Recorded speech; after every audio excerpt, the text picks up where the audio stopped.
Grammar লাইনের আজকের ভিডিওতে সবাইকে স্বাগত জানাই। গ্রামার লাইনের আমাদের আজকের ভিডিওর বিষয়বস্তু হলো প্রোনাউন। পার্টস অফ স্পিচের এটি দ্বিতীয় ভাগ। প্রোনাউন বাংলায় যাকে আমরা সর্বনাম বলি, প্রোনাউন এর বিস্তৃত ব্যবহার, প্রোনাউনের ক্লাসিফিকেশন, প্রোনাউনের সাবজেক্ট ভার্ব এগ্রিমেন্ট রুলস, এটা নিয়েই আমাদের আজকের আলোচনা। তো শুরু করি প্রথমেই প্রোনাউনের সংজ্ঞা দিয়ে। প্রোনাউন কাকে বলে? আমরা সবাই জানি যে প্রোনাউন নাউনের পরিবর্তে যে পার্ট অফ স্পিচ ব্যবহৃত হয় তাকেই প্রোনাউন বলে, অর্থাৎ নাউনের পরিবর্তে যে শব্দ ব্যবহৃত হয়। আমরা কোনো নাউন একবার উল্লেখ করে তারপরে তার সম্পর্কে কথা চালিয়ে যাওয়ার জন্য যদি বারবার সেই নাউনটার উল্লেখ করি তাহলে কিন্তু ভাষার শ্রুতিমধুরতা ক্ষুণ্ণ হবে, অর্থাৎ ভালো লাগবে না, প্রাঞ্জল মনে হবে না। এই যেমন এখানে বলছে Amit is a good boy, Amit একজন ভালো ছেলে। হি রিডস ইন ক্লাস 10, সে 10ম শ্রেণীতে পড়ে। এখন আমি যদি এই অমিত, প্রথমে এটি একটি নাউন, অমিত হলো একটি প্রপার নাউন, এর সম্পর্কে প্রথমবার উল্লেখ করলাম, পরিচয় করিয়ে দিলাম শ্রোতা বা পাঠকের কাছে যে অমিত একজন ভালো ছেলে। এবার তারপরে যদি বারবার অমিত রিডস ইন ক্লাস 10 আরও চালিয়ে যাই যে অমিত লিভস অ্যাট অমুকস place, Amit's parents name is অমুক, বারবার অমিত অমিত কথাটা যদি ব্যবহার করি তাহলে কিন্তু প্রাঞ্জল, যে ভাষার যে প্রাঞ্জলতা সেটা নষ্ট হবে। তাই তার পরিবর্তে আমি ব্যবহার করছি হি। যেহেতু সে একজন ছেলে তাই আমি হি ব্যবহার করলাম, মেয়ে হলে শি ব্যবহার করতাম। তো এইটা হলো এই নাউনের পরিবর্তে, অর্থাৎ যে অমিত সেই হলো হি, তাই এটাকে বলা হচ্ছে প্রোনাউন। এটাকে বলা হচ্ছে প্রোনাউন। তো এই গেল নাউনের সংজ্ঞা। এবার আসছি ক্লাসিফিকেশন বা প্রোনাউনের শ্রেণী বিভাগ, অর্থাৎ কটা প্রোনাউন রয়েছে। প্রোনাউন রয়েছে 9টা। কি কি প্রোনাউন রয়েছে এখানে লিখেছি এবং সেই প্রোনাউনগুলোর উদাহরণও এখানে দেওয়া হয়েছে। কিন্তু এই 9টা প্রোনাউন মনে রাখাটা কঠিন হতে পারে। সেক্ষেত্রে আমরা একটা সূত্রের সাহায্য নিতে পারি, যেটা দিয়ে আমরা এই প্রোনাউনের 9টা ভাগকে মনে রাখতে পারি। সেটার জন্যে আমি একটা শব্দ তৈরি করলাম। কিভাবে শব্দটা তৈরি করলাম? এখানে যে শব্দগুলো দেওয়া রয়েছে, যে ভাগগুলো দেওয়া রয়েছে, তার প্রথম অক্ষরগুলোকে নিলাম, নিয়ে একটা শব্দ তৈরি করলাম এবং সেই শব্দটা কিন্তু অর্থবোধক। সেই শব্দটা কি? DRIP, drip. ড্রিপ ইংরাজি অভিধানে বা ডিকশনারিতে খুঁজলে পাওয়া যাবে যে ড্রিপের কথার অর্থ হচ্ছে গুঁড়ি, গুঁড়ি গুঁড়ি বা ফোঁটা ফোঁটা,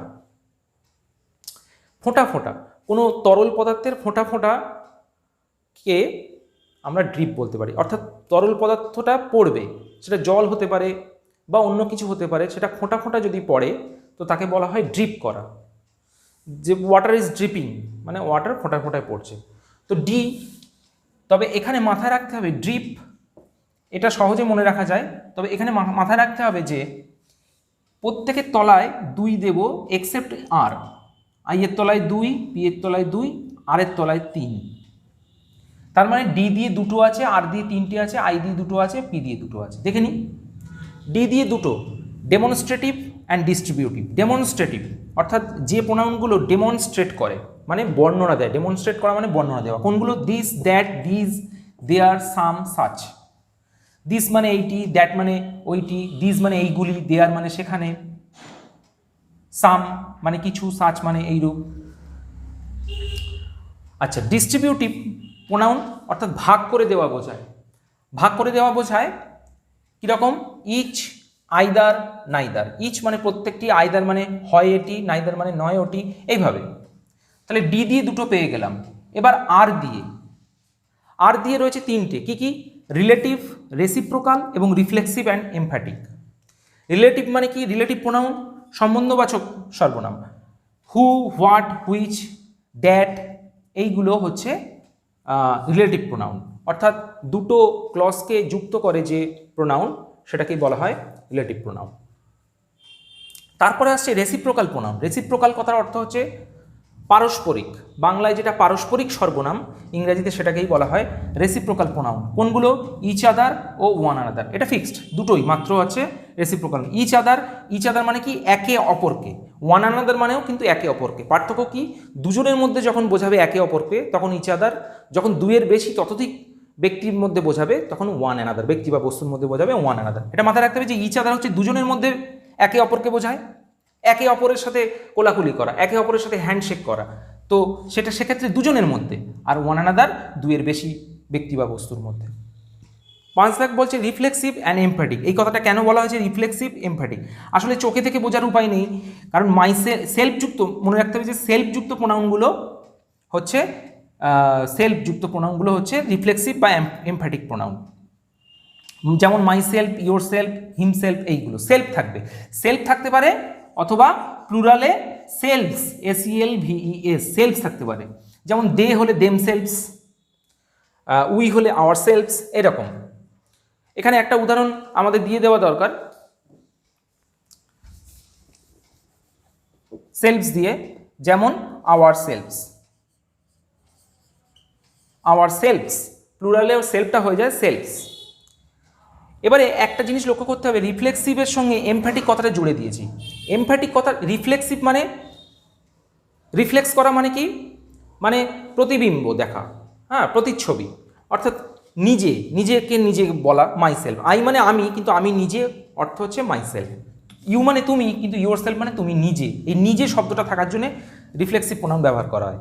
তবে এর সঙ্গে এমফ্যাটিক কথাটা জুড়েছি। এমফ্যাটিক কথার অর্থ হচ্ছে জোরপূর্বক, যা যে স্ট্রেস বোঝাচ্ছে, অর্থাৎ জোর দিয়ে বোঝাতে আবার এই শব্দগুলোই ব্যবহার করা হয়। চোখে দেখে কিন্তু পার্থক্য করা যাবে না যে কোনটা রিফ্লেক্সিভ কোনটা এমফ্যাটিক। পার্থক্য কোথায় হয়? ব্যবহারে। কীরকম? এই যেমন আমি যদি বলি যে আমি কাজটা নিজে করেছি, I have done the work myself,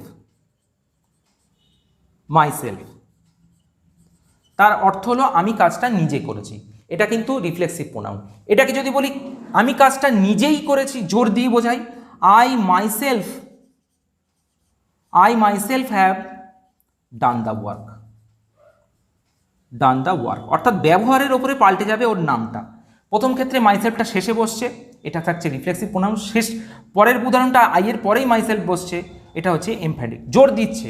এর অর্থ আমি কাজটা নিজে করেছি, আর এর অর্থ আমি কাজটা নিজেই করেছি, একটা রস্যই যোগ হলো।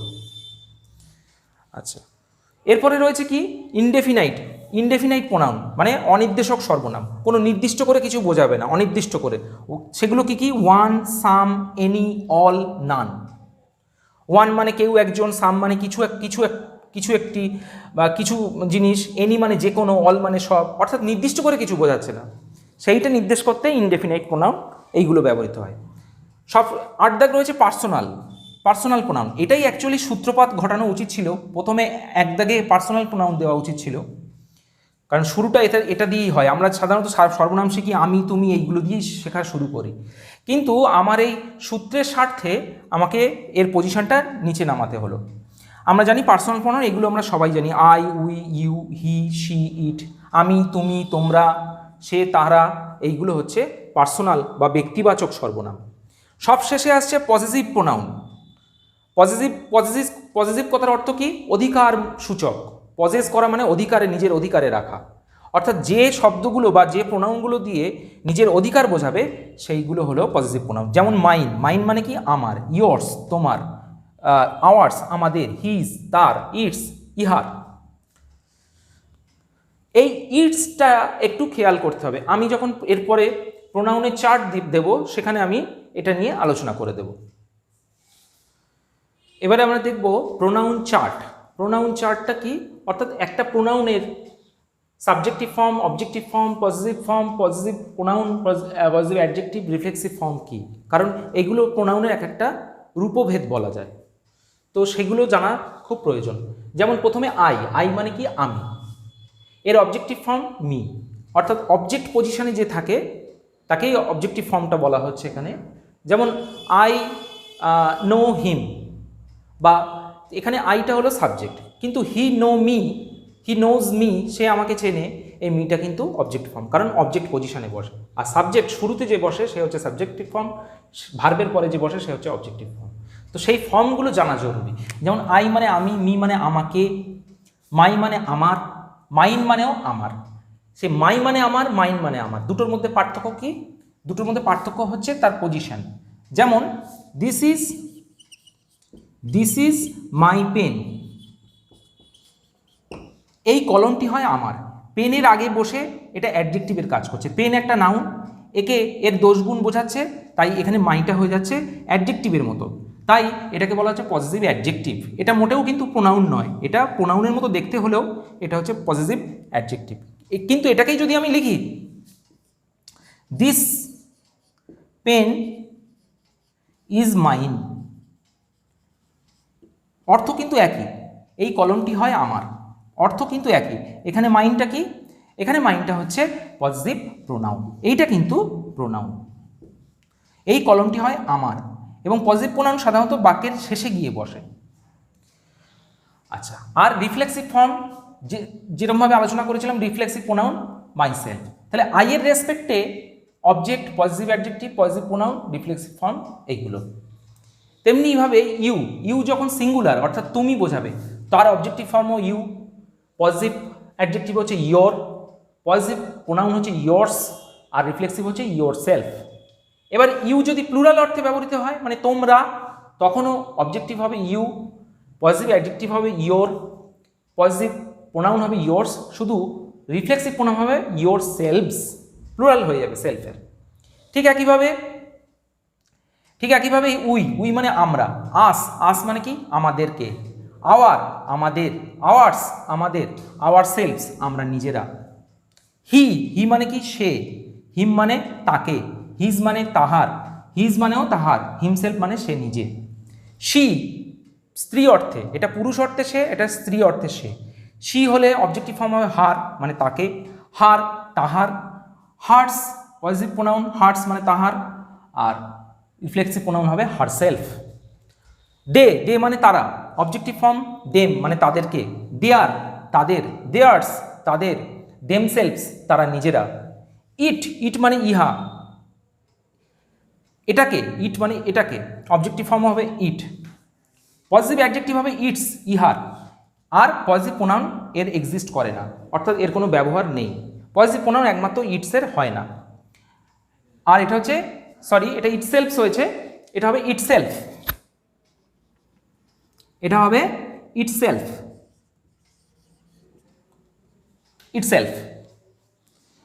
এখানে একটা জিনিস খেয়াল করতে হবে, ইটস এইটার একটা ব্যবহার আমাদের খেয়াল করতে হবে। কিভাবে? ইটস আমাদের অনেক সময় কনফিউজিং একটা ওয়ার্ড বলা যায়, আমাদের কনফিউজ করতে পারে যে আইটিএস ইটস আর আইটি অ্যাপোস্ট্রফি এস ইটস, কি এর মধ্যে পার্থক্য? দুটোরই উচ্চারণ কিন্তু ইটস মানে হচ্ছে ইহার, অর্থাৎ এটি একটি পজিটিভ অ্যাডজেক্টিভ। আর ইটস হচ্ছে ইট ইজের, ইট ইজ, ইহা হয়, এটা হচ্ছে ইট ইজের, এটা হচ্ছে অ্যাব্রিভিয়েটেড বা বলা যায় কন্ট্রাক্টেড ফর্ম, যার অর্থ হচ্ছে ইহা হয়, আর এটার মানে ইহার।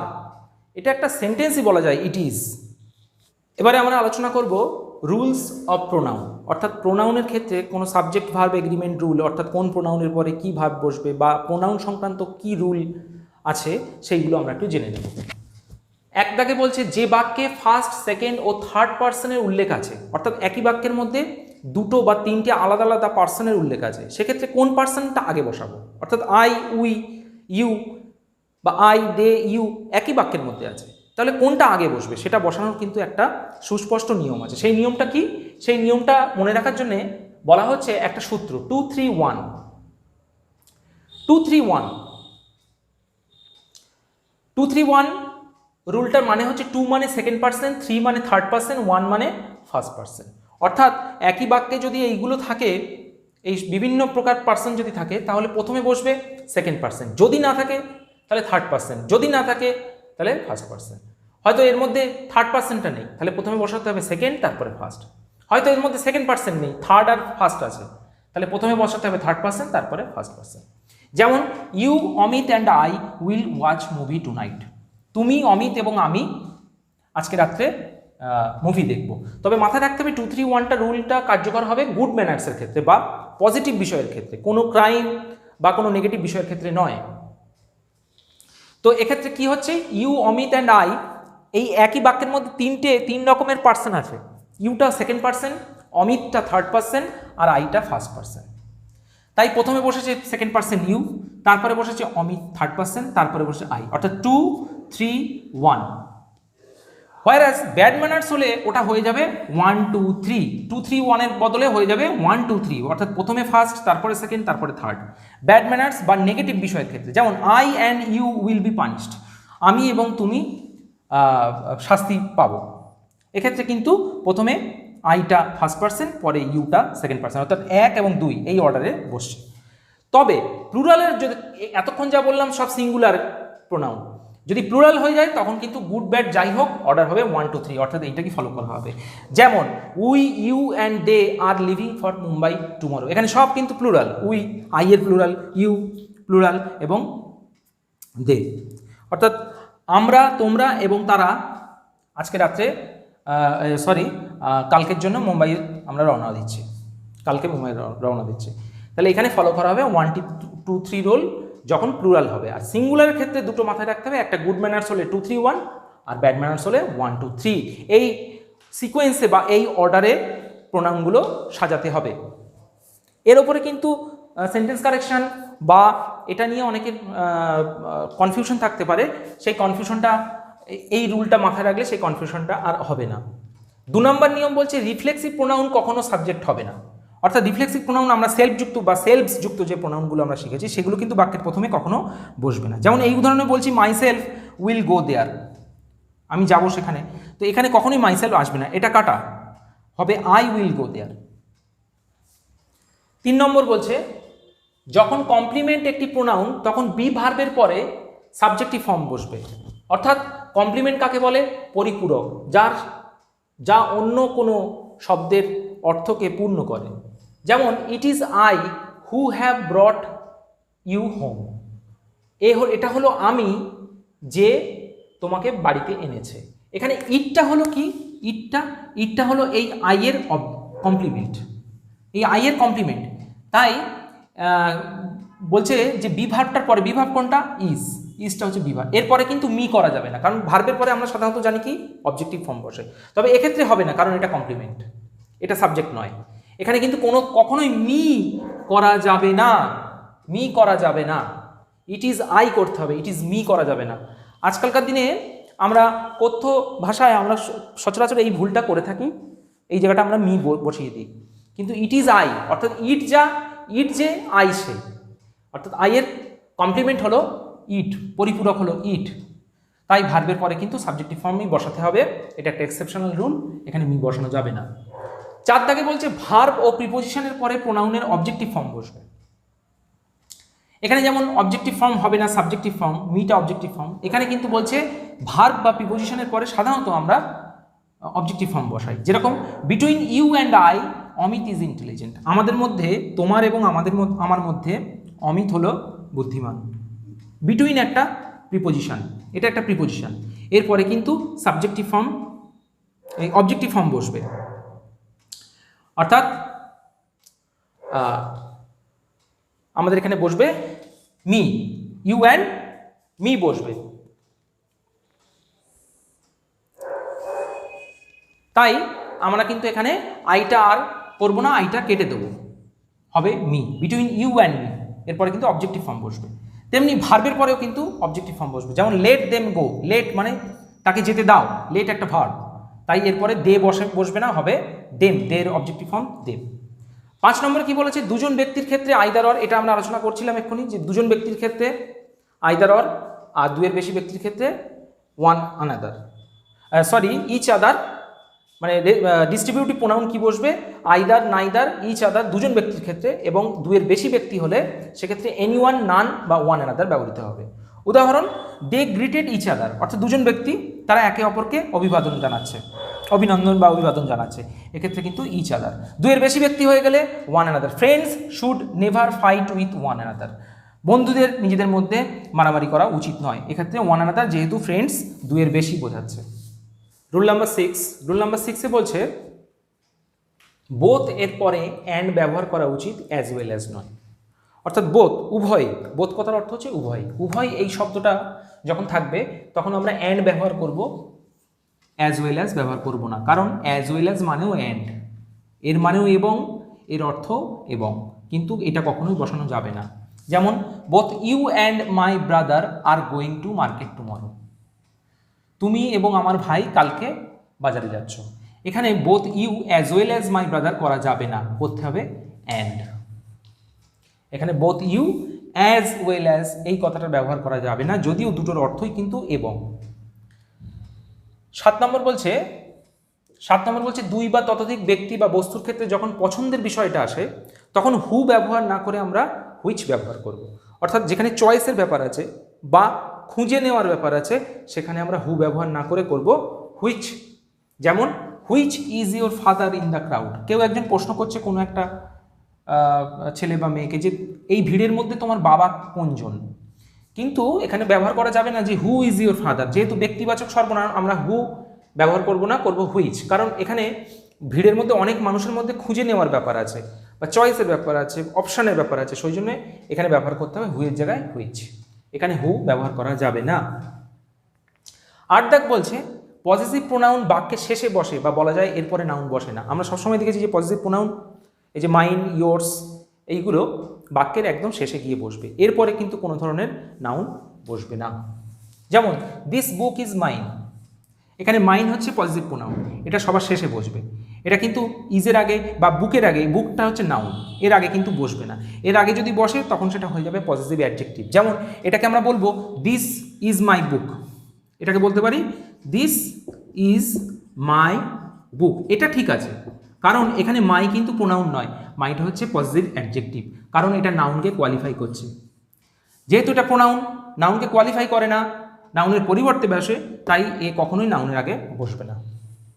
9 দাগ বলছে হুকে ভার্বের সাবজেক্ট এবং হুমকে ভার্বের অবজেক্ট হিসেবে ব্যবহার করতে হবে অ্যাডজেক্টিভ ক্লজের ক্ষেত্রে। অর্থাৎ যেখানে কমপ্লেক্স সেন্টেন্স আমরা অ্যাডজেক্টিভ ক্লজ দিয়ে লিখবো, সেক্ষেত্রে আমরা সবসময় দেখতে হবে হু যেন ভার্বের সাবজেক্ট হয় আর হুম ভার্বের অবজেক্ট হিসেবে ব্যবহৃত হয়। যেমন he was talking to the woman whom he met in the Kolkata, সে ওই নারীর সঙ্গে বা ওই মহিলার সঙ্গে কথা বলছে যার সঙ্গে সে কলকাতায় সাক্ষাৎ করেছিল।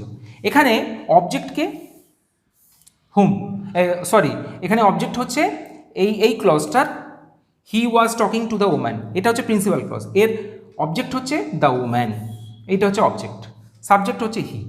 এখন এই ওম্যানকে যখন নির্দিষ্ট করে বোঝাচ্ছে তখন সাবঅর্ডিনেট ক্লজে যে রিলেটিভ প্রোনাউনটা আমরা ইউজ করেছি হুম, সেটা কিন্তু এই অবজেক্টকে স্পেসিফাই করছে, তাই এটা হুম হবে, হু হবে না। আবার পরের সেন্টেন্সটায় দেখো she is the kind of lady who everybody knows is intelligent, তিনি হলেন সেই ধরনের মহিলা সবাই জানে যে তিনি হচ্ছেন বুদ্ধিমতী। তো এখানে কিন্তু আবার ওই নারীর ক্ষেত্রে হু ব্যবহার করলাম, আগেরটা হুম করলাম, এটা কিন্তু হু করলাম। কেন না, এটা সাবজেক্টকে কোয়ালিফাই করছে, সাবজেক্ট হচ্ছে শি, তাকে কোয়ালিফাই করছে। এখানে কিন্তু এই ওম্যান যেহেতু অবজেক্ট পজিশনে ছিল তাকে কোয়ালিফাই করছে হুম, তাই জন্য অবজেক্টকে অবজেক্ট ফর্ম হিসেবে ব্যবহৃত হয়েছে হুম। কিন্তু এখানে এই লেডি এই জায়গাটায় না কোয়ালিফাই করে সাবজেক্টকে সরাসরি এর কমপ্লিমেন্ট রূপে কাজ করছে হুটা, ওই জন্য এটা কিন্তু সাবজেক্টিভ ফর্ম হয়েছে হুম হয়নি। সর্বশেষ নিয়ম 10 দাগ বলছে সেমকে কখনো প্রোনাউন হিসেবে ব্যবহার করা যায় না। অনেক সময় আমরা চিঠি লেখার ক্ষেত্রে দেখেছি একদম তলায় শেষে please issue him the same, কোনো একটা জিনিস হয়তো কাউকে আমরা অথরাইজ করছি যে অমুককে আপনারা এই জিনিসটা আমার হয়ে অমুক একজন যাচ্ছেন, হয়তো আমার খুব গুরুত্বপূর্ণ একটা অফিসিয়াল ডকুমেন্টস আমি নেব, আমি যেতে পারছি না, তো আমি একজনকে অথরাইজ করলাম, অর্থাৎ তাকে মানে আমি এই অধিকার দিলাম যে সে আমার হয়ে গিয়ে জিনিসটা নিয়ে আসবে, তখন চিঠিতে আমরা তলায় লিখি please issue him the same. তো এইটা কিন্তু করাটা ঠিক নয়, কারণ সেমকে প্রোনাউন হিসেবে আমরা ব্যবহার করতে পারি না। যেমন I shall give you a book and ধরে নিই the same, and the same is very useful, ভুল হবে, দ্য সেম হবে না, তার বদলে করতে হবে it. I shall give you a book and it is very useful, the same করা যাবে না। তো এই ছিল আমাদের আজকের যে এপিসোড, সেটা ছিল প্রোনাউন সংক্রান্ত, প্রোনাউনের ক্লাসিফিকেশন এবং প্রোনাউন সংক্রান্ত রুলস। আশা করি ভিডিওটা ভালোভাবে দেখলে, মন দিয়ে দেখলে তোমরা উপকৃত হবে। ধন্যবাদ। শেষ হলো।